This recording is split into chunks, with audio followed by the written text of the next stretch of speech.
आमे समस्त पिलादिनु गणेश पूजा करी आसुचे गणेशଙ୍କ प्रति आराधना करी आसुचे किंतु मु गोटे कथा आज कहबा को चाहूँ समस्त को से छोट बड़ समस्ते आसबे कहीं आम बड़ हो गला परे भी आम गणपति की पूजा करुचे समस्ते पूजा करुँचे सी होती अग्रपूज्य माने समस्त प्रथम आम गणपति बापा को पूजा करुचे सेबे ठारू से मनुष्य एवं प्राकृतिक रूप सर्व ज्ञानदाता हो गले कहीं प्रकृतिर ज्ञान समस्ते पाई पारंतनी आते दुनियार जिते प्रकार ज्ञान अच्छे पाखे सब ज्ञान अच्छी से आम अग्रपूज्य बा विघ्न विनाशक बोली कहू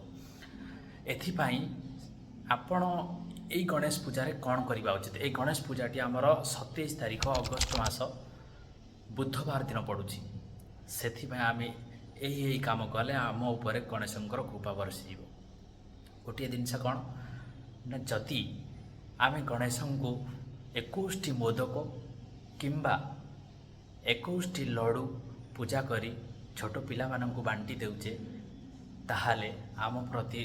गणेशंकर आशीर्वाद बढ़ीजिव और आमर बुद्धि विवेक ज्ञान सबू आम पाखे तांकर आशीर्वाद भरीजिव। आउ एक कथा जहाँकि से दिन समस्ते ब्रह्म मुहूर्त उठी से दिनटी को आरंभ करने को चेष्टा करंतु आउ दिनटी रे